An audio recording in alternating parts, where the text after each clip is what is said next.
어쨌든 다른 부처들도 다 마찬가지인데, 우리 사회의 가장 심각한 문제는 양극화잖아요.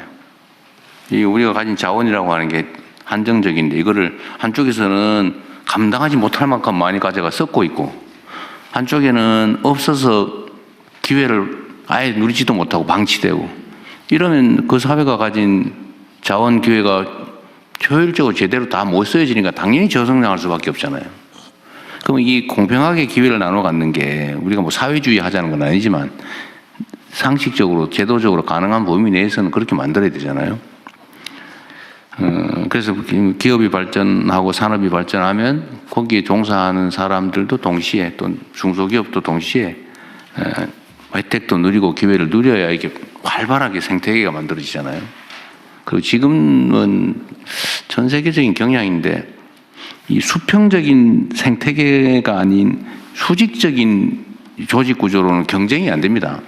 잠깐은 효율적일지 몰라도 길게 보면 창의성 부족으로, 자발성과 창의성이 부족해서 경쟁에서 이길 수가 없어요. 지금 증명되고 있잖아요. 그래서 조선 분야뿐만 아니라 뭐 다른 분야도 다 마찬가지죠. 근데 특히 조선 분야가 이게 사이클이, 호황불황이 워낙 크다 보니까 이 고용 안정성 문제도 관련이 있어요. 예. 그러니까 이게 한번 고용을 하면 그냥 불황기에도 그냥 끌어안고 있어야 된다고 하니까 아예 안 쓰려고 그러고, 다 비정규직하고 하청 주고, 하청 업체도 이 불황 때문에 어떡하냐 그래 또 하청 주고, 그래가지고 무슨 물량팀인가 뭐 이런 거 있죠. 물량팀. 그러니까 제한, 이 있을 때만 도급하는. 네. 그러니까 이게 비정상 구조가 만들어져 있는데, 이 노동자들 입장에서도 고용 안정성도 중요한데 전체적인 일자리의 질을 높이려면 사실은 고용 유연성에 대한 일종의 뭐 양보라면 좀 그렇고, 거기에 대해서도 좀 뭔가 대안을 만들어내야 됩니다. 이게 지키겠다고 버티지만 사실은 점점 줄어들고, 그러니까 아예 신규 고용은 다 그냥 하청 주거나 비정규로 하거나 이래버리잖아요. 그러니까 이것도 언젠가는 사회적 대화를 통해서 대타협을 하든지 해야 되는데, 지금 당장은 어렵긴 하지만 그래도 방향은 그렇게 잡고 가야 된다. 네, 그래서 저희들이 어제 결론 아닌 결론으로는 조선업 르네상스를 정말로 실현하기 위해서는 노, 사정, 또 지역 상공인 포함해가지고 사회적 대화를 통해서 정말로 어떻게 우리 조선 산업을 일으켜낼 것인가. 대통령의 말씀처럼 기업의, 산업부 장관 말씀처럼 기업의 어려움은 지금은 호황이라고 하지만은 또 언제 이 수주 산업이기 때문에 또 급락할지 모른다는 두려움이 있는데, 그래서 제가 그렇게 말씀드렸습니다. 우리 부산, 울산, 동구든 거제든 우리 중공업, 우리 조선사라고 말할 수 있도록 평상시에 호황일 때 우리가 지역 경제에 기여했고 좋은 일자리를 만들었다고 하면 불황이 오더라도 아마 노동자들도 상인들도 우리 조선소 살리자고 나설 것이다. 자기 회사 망하게 하는 노조는 없기 때문에 그런 차원에서 거버넌스 형성이 중요하고, 문제 제일 중요한 건 신뢰 구축이 중요한 것 같습니다. 그래서 이번에 물 들어올 때 노저라고 좋은 기회가 왔을 때 서로의 입장을 이해하면서 조선 산업을 우리 대한민국의 새로운 신성장 동력으로 만들기 위해서 노사가 한 발씩 양보하고, 또 정부도 적극 지원할 것을 또 어제 말씀드렸습니다. 어쨌든 얘기가 많이 옆으로 새긴 했는데, 하여튼 우리 사회의 중요한 해결해야 될 과제 중에 하나가 지키자고 하는 게 결국은 더 많이 잃는 결과가 오는 경우가 많아요. 대통령님, 조금 전에 사이클 관련 고용 안전성 말씀해 주셨는데요. 차체에 대통령님께서 말씀하신 고용 유연성 이슈가 몇 번 말씀을 해 주셨는데, 지금의 말씀하신 것처럼 기업 입장에서는 고용 관련된 이 경직성 이슈가 워낙 크다 보니까 맞습니다. 고용을 하고 싶어도 못하는 경우가 많아서, 말이 대통령님께 하도를 꺼내셨으니까 저희 산업부하고 고용부가 안정성뿐만이 아니라 유연성에 관련해서 같이 가져야 기업들 입장에서 균형을 잡을 수 있을 것 같습니다. 한쪽만 가기보다는 그렇게 한번 같이 들어보도록 하겠습니다. 그러니까 나도 얘기한 김에 한 번 더 하면, 이게 사회적 대화위원회가 해야 될 제일 중요한 일인데, 입장이 딱 그렇더라고요, 보니까. 노동자들 입장에서는 정규직 자리를 가진 사람 입장에서는 해고되면 죽음이다. 나가면 너무 춥다. 얼어 죽는다. 소위 사회 안전망이 너무 취약하고 다시 재취업 가능성도 없고, 정규직과 비정규직 격차가 너무 크다 보니까 절벽 위에 서 있는 그런 느낌인 거죠. 악착같이 지키는데, 물론 그 사람들은 지키겠죠. 근데 문제는 기업 입장에서는 저 한 번 정규직으로 뽑아놓으면 절대로 저거를 뭐 불황에서도 대응해서 내보내거나 안 되니까 다시는 안 뽑는다는 거예요. 정규직을. 기업 입장에서도 이해되는 바가 있잖아요. 노동자 입장에서 이해되는 바가 있잖아요. 그럼 이게 또 악순환이 계속되고 있는데 이거 어떻게 할 거냐. 결국 안전망이 가는 문제죠. 그래서 제가 계속 정규직이나 비정규직이나 보수가 오히려 비정규직이 더 많아야 된다. 다른 나라처럼. 그래야 그만두더라도 불안하지 않게. 그리고 뭐 실업을 하거나 이럴 경우 사회 안전망이 튼튼하다. 내가 해고되거나 아니면 직장을 고용 유연성 때문에 불안기에 그만두더라도 내가 살 길은 있다라고 믿어지는 거는 결국 안전망 확충이잖아요. 안전망 확충에 돈이 들잖아요. 그럼 결국 기업들이 부담해야 된단 말이에요. 그러니까 이거를 크게 보고 유연성도 양보하고 뭐 기업 입장에서 부담도 좀 늘리고 유연성을 확보하면 기업의 효율이 높아질 테니까 그럼 수입이 더 생기면 그중에 일부를 내놔야죠. 이게 크게 보고 이 대화를 해서 타협을 해야 되는데 문제는 신뢰가 없어. 아까 얘기한 대로 못 믿는 거죠. 혹시 뒤통수 치지 않을까, 배반다 하지 않을까, 이용만 해먹지 않을까.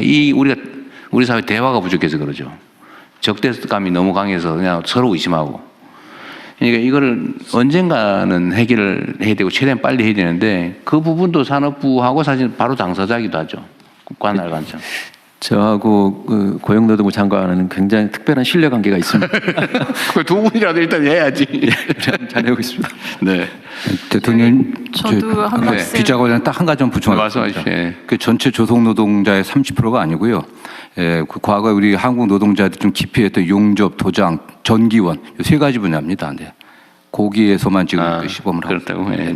뭐 그럼 그렇게 할 수 있죠. 대통령님 저도 네. 한 말씀. 말씀하십시오. 그 중소기업이 제일 복잡한 지역이지. 네, 그 사실은 이제 노동조합법에 가입해 있는 노동자들과 이 대기업과의 노사관계가 정리가 되면서 벌어진 문제가 굉장히 많은 조건들이 대기업에 다니는 사람들에게는 좋아졌지만 상대적으로 그걸로 인해 나온 이익의 부분들이 이 중소기업과 다른 부분에 가는 부분이 줄어든 거라고 저는 생각을 합니다. 네.